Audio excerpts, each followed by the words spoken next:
Hello everyone. In last class we derived the Reynolds average Navier-Stokes equations and we have seen that there are additional 9 terms appearing due to the velocity fluctuations. Out of these 9 additional components we have 6 unknowns. Today we will consider external flows, flow over flat plate, and we will simplify these equations and we will try to model these unknowns. So, consider two dimensional steady state incompressible flow with constant properties. So, this is a flat plate, flow over flat plate is taking place.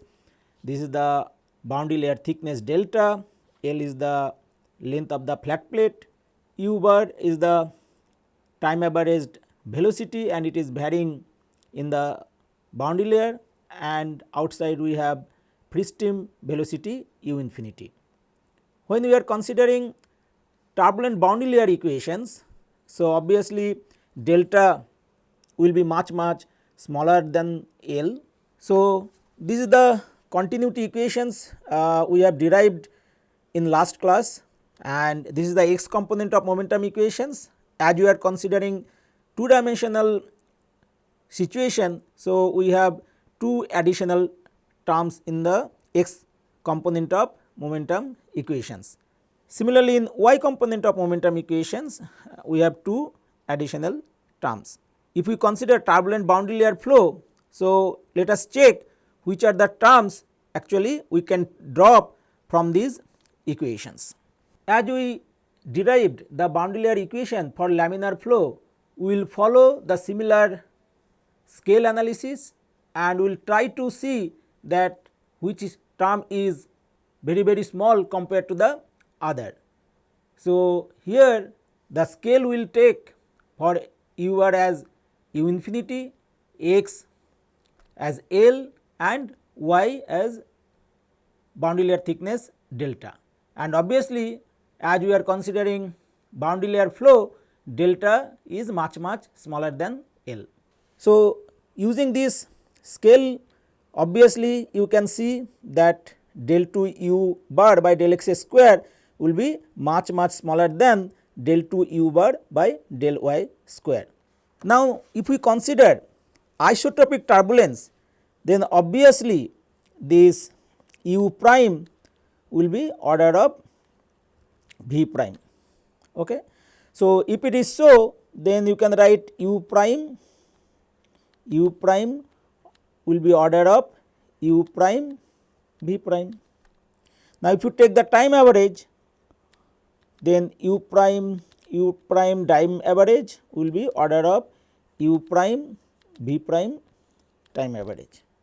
So, now if you take the gradient, then we can write that del u prime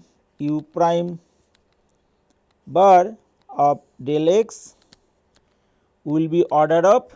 So, we can write u prime and x is order of L, and similarly you can see that for the other term in the x component momentum equation we have del u prime v prime bar del y. Okay. So, this also we can write here, it will be bar. So, will be order of u prime v prime bar and y scale is delta. Now, you compare these two. Okay. So, you can see that already we have shown that u prime bar will be order of u prime v prime bars. That means, in the numerator these are of same order, right. So, you can see if delta is much smaller than L, okay, obviously del u prime del x will be much smaller than del u prime v prime bar del y. Okay. So, obviously you can see that this term is very small compared to this term. So, now if you see the x component momentum equation, So, from the viscous term, okay, you can see here. So, del 2 u bar by del x square is much smaller than del 2 u bar by del y square. So, we can drop this term. Okay. And if you compare these two terms, then obviously this is very small compared to the other. So, we can drop this term.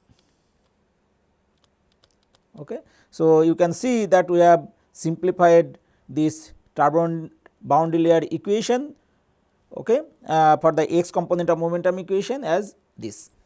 Now, let us consider the y component of momentum equation.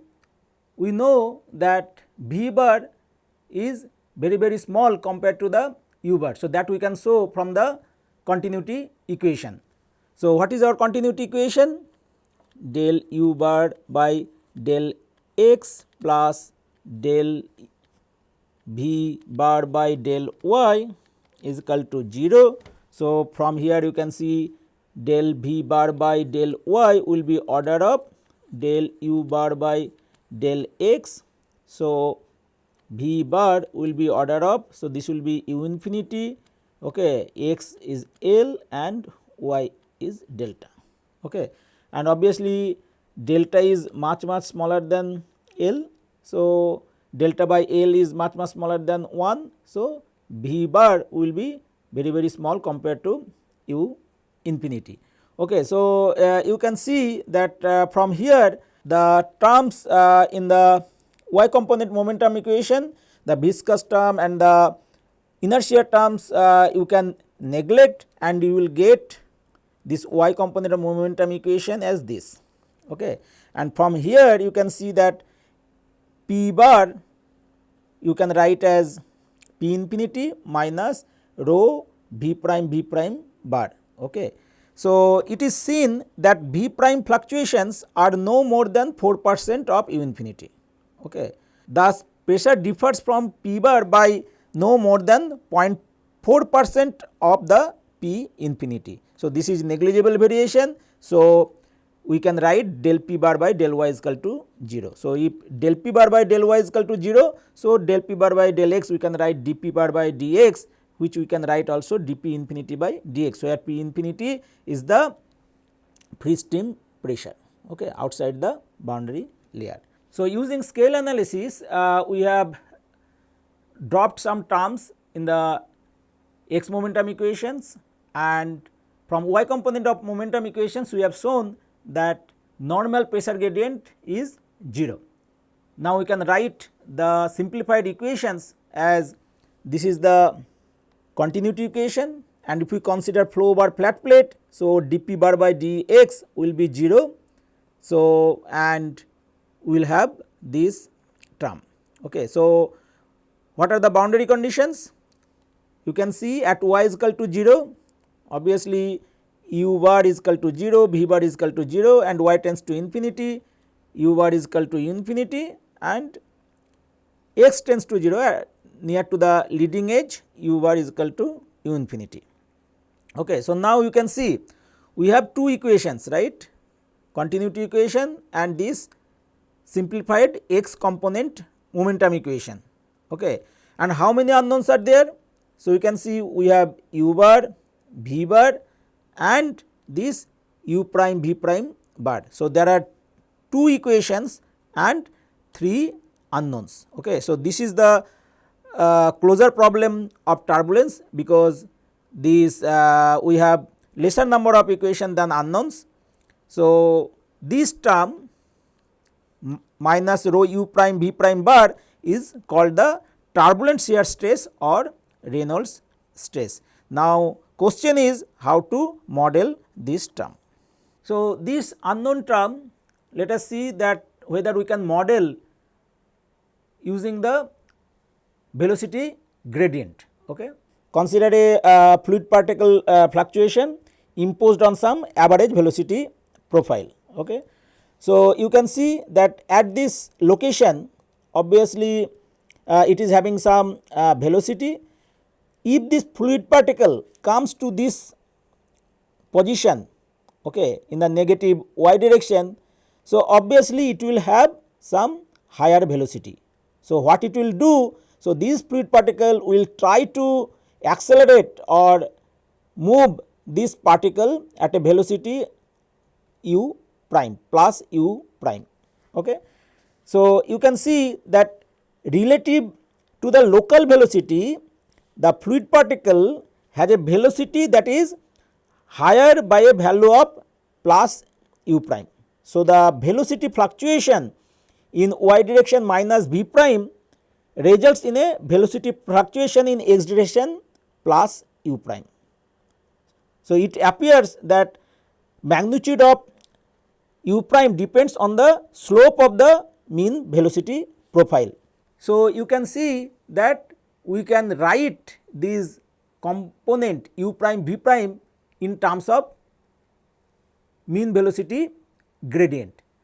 Similar way, you consider this fluid particle at this position, which is having lesser velocity than at this point.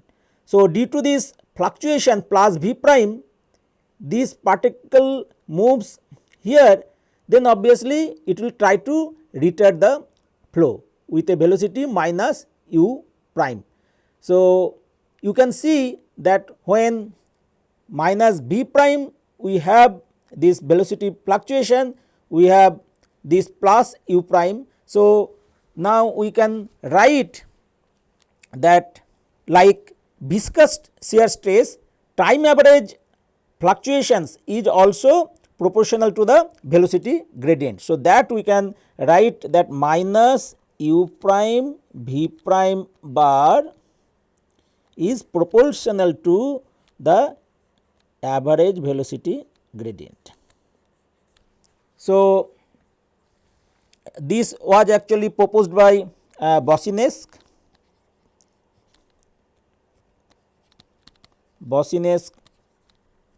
in 1877 first proposed this suggestion.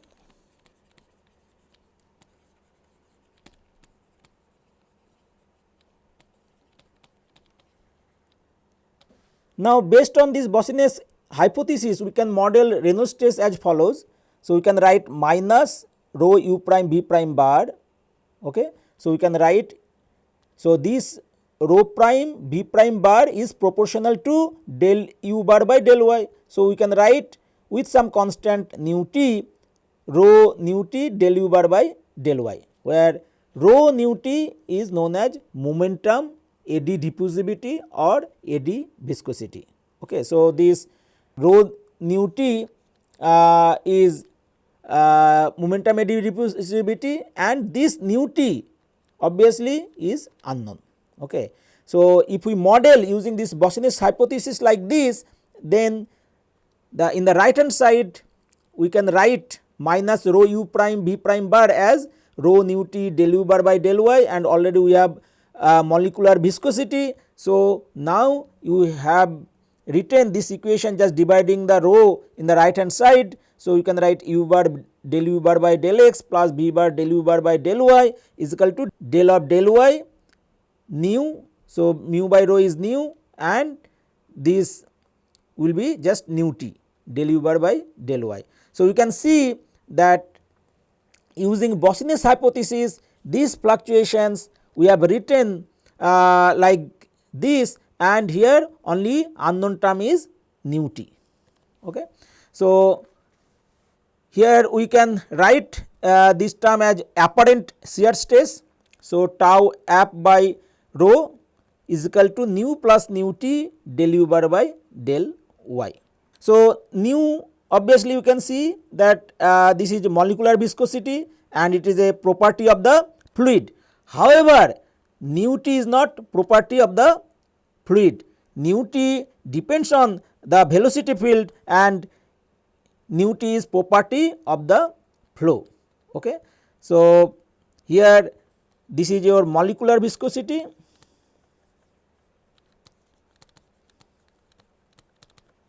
Okay. So, obviously this is a property of fluid.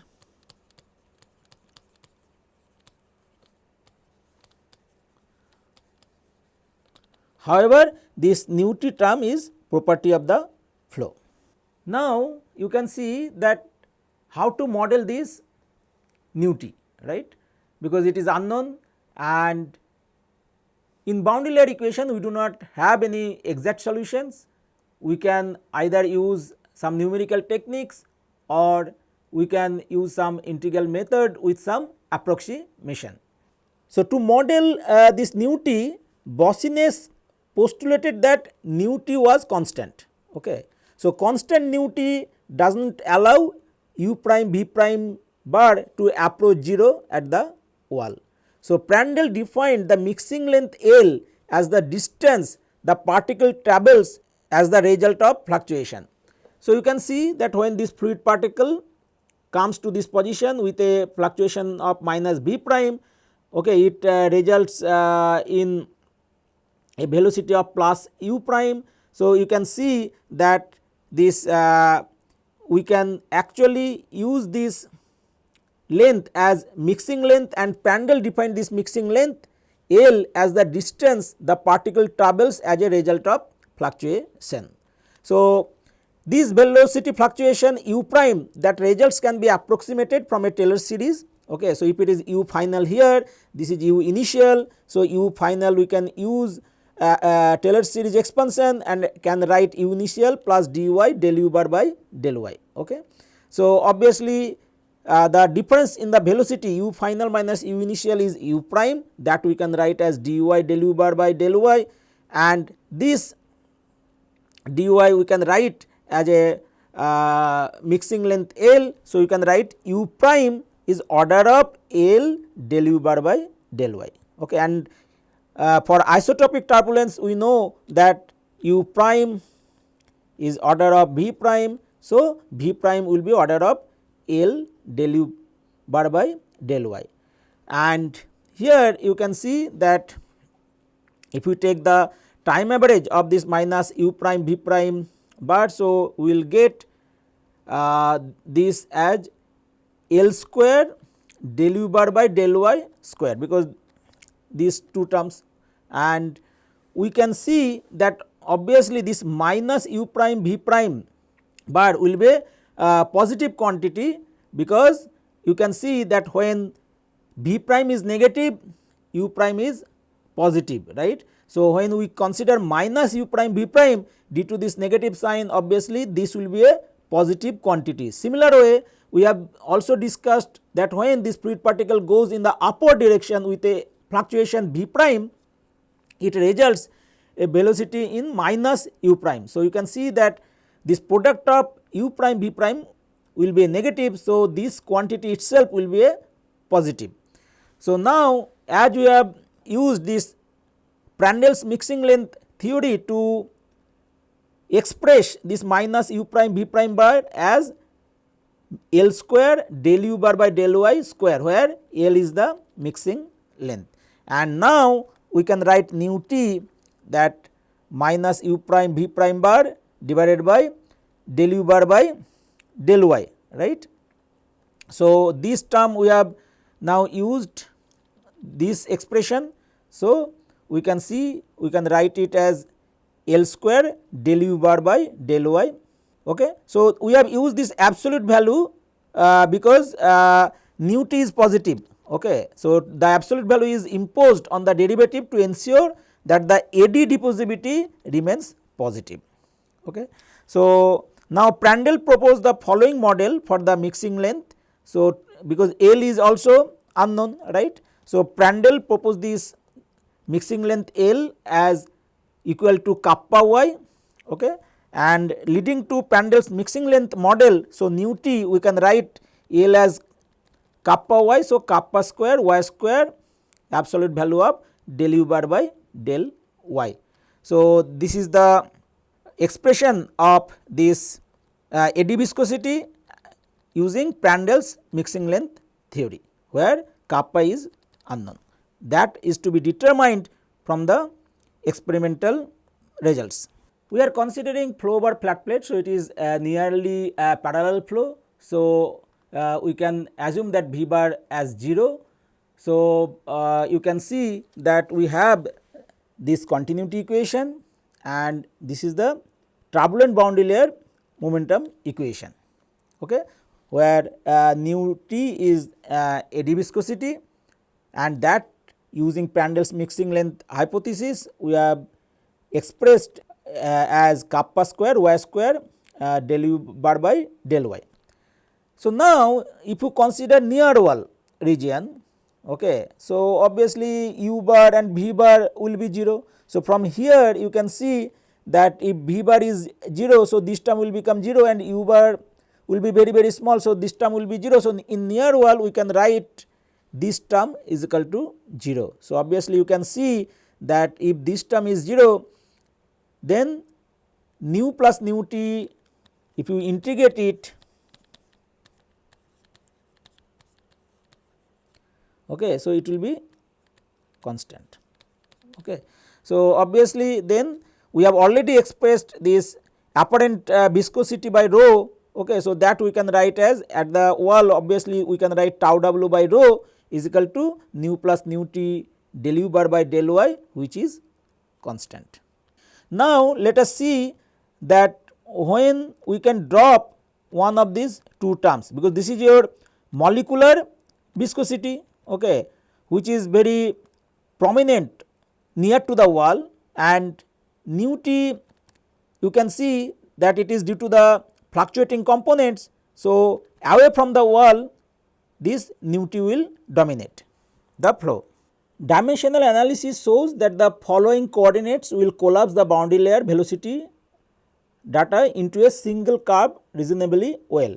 So, we will use these non-dimensional parameters u plus, which is the ratio of mean velocity u bar divided by u tau, where u tau is the friction velocity, okay, which is root tau w by rho, okay, and y plus it is the non-dimensional y coordinate, which is equal to y u tau by nu, where u tau is the friction velocity and nu is the molecular viscosity. Okay.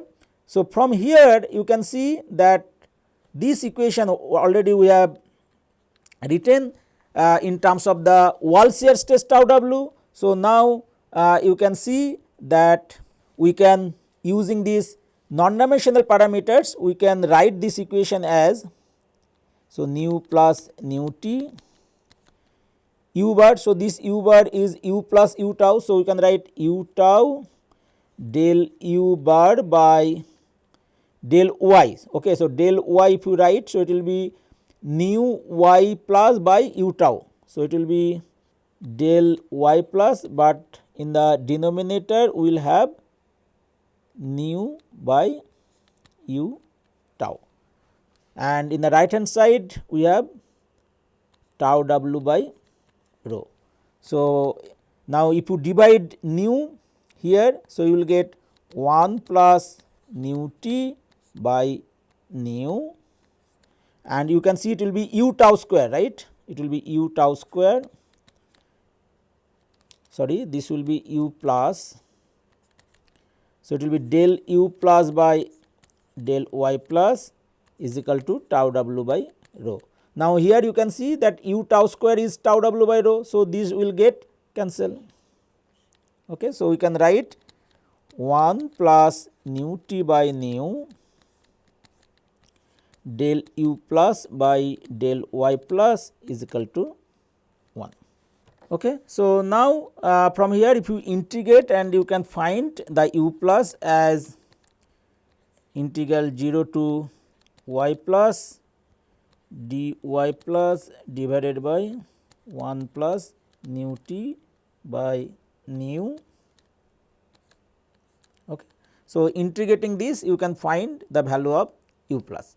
Now, we will divide the boundary layer into two near wall regions. Okay. So, if you consider flow over flat plate near to the wall, obviously this molecular viscous force will dominate. Okay.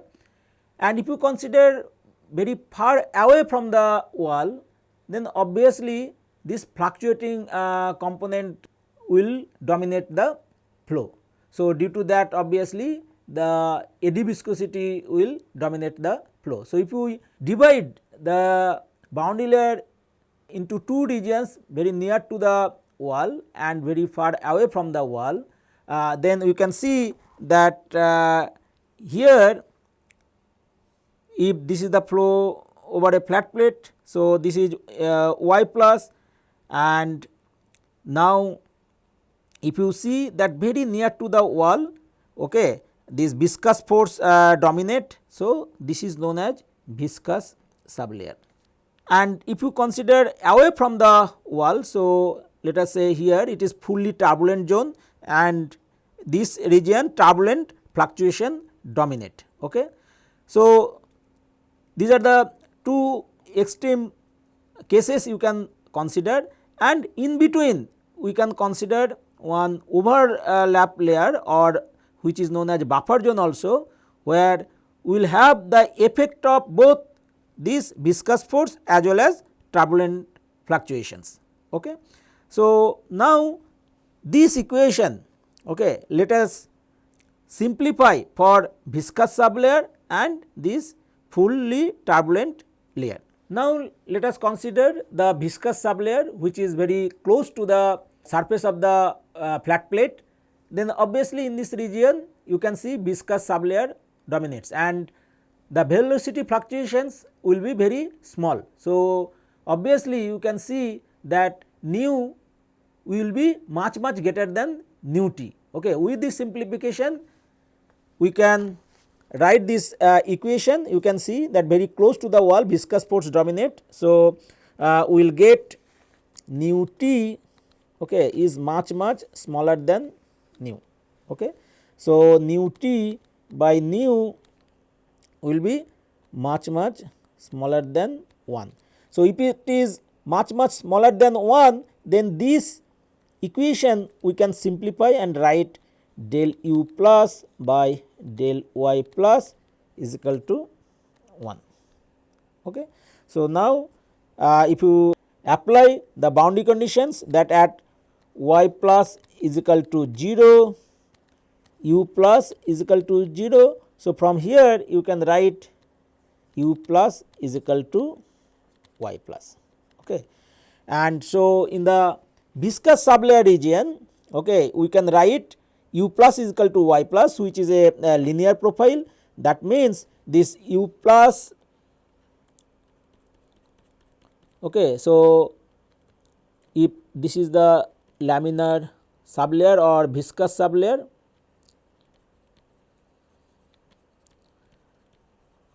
then you can see that u plus will vary linearly with y plus. So, if this is y plus, then you can see that here this velocity will vary linearly. Okay. So, this is your u plus. Okay. And generally this viscous sublayer will be in the range of 0, y plus less than equal to 7. Okay. And you can see that laminar sublayer is of importance for turbulent flow calculations, since the shear stress at the wall is determined by the thickness of the laminar sublayer. Now, if we consider the region far away from the wall, then this viscous force will be very small and the velocity fluctuations will dominate. That means Reynolds stress will dominate. Okay. So, again we consider this equation. So, nu t will be much greater than nu. So, obviously you can see that in the fully turbulent layer, okay, far away from the wall, nu t is much greater than nu as Reynolds stresses dominate. So, that means nu t by nu will be much greater than 1. So, from this equation we can write nu t by nu del u plus by del y plus is equal to 1. Okay. Now, nu t by nu, okay, what is nu t? So, from Prandtl's mixing length model we know nu t is equal to kappa square y square del u bar by del y. So, we can write, and we have also y plus is equal to y u tau by nu, and u plus is u bar by u tau. Okay. So, now nu t we can write from here, you can see kappa square, okay, y square. Okay. So, from here you can see y square, you can write y plus square nu square divided by u tau square. Okay. And we have del u bar by del y. So, this del u bar we can write u tau del u plus by del y. So, del y again. So, we can write del y plus, but in the denominator we will have nu by u tau. Okay. In the denominator we have u tau. So, this will be u tau square. So, this will get cancelled and one nu will be there, and we can write nu t by nu as kappa square y plus square del u plus by del y plus. Okay. So, now this let us write as kappa square y plus square del u plus by del y plus square is equal to 1. So, this we can write as del u plus by del y plus is equal to 1 by kappa y plus. So, now if we integrate this, we can write u plus is equal to 1 by kappa ln y plus some constant c. Okay. So, this is known as law of the wall, okay, and which is valid in fully turbulent layer. Now, what is the value of kappa and c? So, it is very difficult to determine. So, these are actually determined from the experimental results. Okay. So, we have some empirical relations, and from there you can find the value of kappa and c. This constant kappa is called von Karman's constant, and experimental measurements show that kappa is order of 0.41, and the constant of integration c can be estimated by noting that the viscous sublayer and the law of the wall region appear to intersect at roughly y plus is equal to u plus at 10.8. Using this as a boundary condition, the integration constant is found to be 5. Okay. So, c is equal to 5.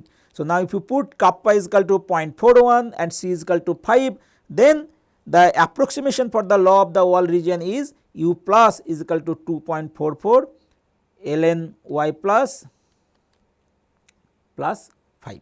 Now, we have another layer which actually in between the viscous sublayer and fully turbulent layer. That layer is known as overlap layer or buffer layer, where viscous force and the fluctuations dominate the flow.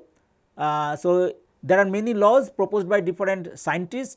So, we can write one of these law as u plus is equal to 5 ln y plus minus 3.05, and which is in the layer of 7 y plus less than equal to 70. Okay. So, in this buffer layer, laminar and turbulent motion coexists, okay, and this is your logarithmic law.